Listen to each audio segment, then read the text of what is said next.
দাবানলে পুড়ে গেছে হাজার হাজার বাড়ি, ক্ষতি হয়েছে হাজার কোটি মার্কিন ডলারের সম্পদ। বাড়ি গাড়ি ব্যবসা হারিয়ে পথের ফকির অনেক আমেরিকান পরিবার। আর এর মধ্যেই নাগরিকদের বড় রকম দুঃসংবাদ দিল মার্কিন আবহাওয়া অধিদপ্তর। আবহাওয়া অধিদপ্তরের মতে সান্তা আনা বা শয়তানের বাতাস আরেক দফা যুক্তরাষ্ট্রের দিকে ধেয়ে আসছে আগামী সপ্তাহে, যা চলমান দাবানলকে সর্বগ্রাসী রূপ দিতে পারে। বাতাসের গতি ঘন্টায় উঠতে পারে 160 কিলোমিটার পর্যন্ত। বিশিষ্ট মার্কিন আবহাওয়াবিদ রায়ান কিটেলও অবশ্য আবহাওয়া অধিদপ্তরের সঙ্গে সুর মিলিয়েছেন। তিনি জানান, সামনের সপ্তাহের শুরুর দিকে আরও একবার ধ্বংসাত্মক শুষ্ক আবহাওয়ার দেখা মিলতে পারে। বাতাসে আর্দ্রতার পরিমাণ তুলনামূলক কম হলে, বাতাসের গতি বেশি থাকলে তা দাবানলকে সর্বগ্রাসী রূপ দেয় বলে জানান এই আবহাওয়াবিদ।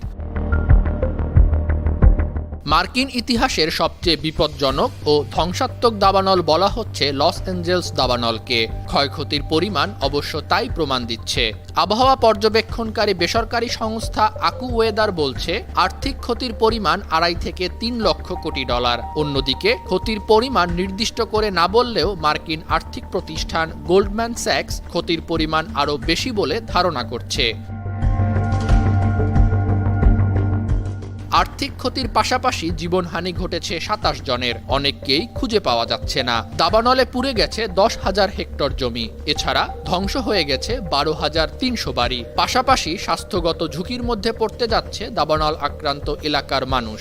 দাবানল থেকে সৃষ্ট ধোঁয়ায় অ্যাজমা সহ প্রাণঘাতী ক্যান্সারে আক্রান্ত হতে পারেন বাসিন্দারা। আল জাজিরা বলছে, লস অ্যাঞ্জেলসের প্যালিসেডস এবং ইটনে দাবানল এখনও সক্রিয় আছে। এর মধ্যে প্যালিসেডসের আগুন 27% ও ইটনের আগুন 55% নিয়ন্ত্রণে আনা গেছে। আন্তর্জাতিক ডেস্ক, বান।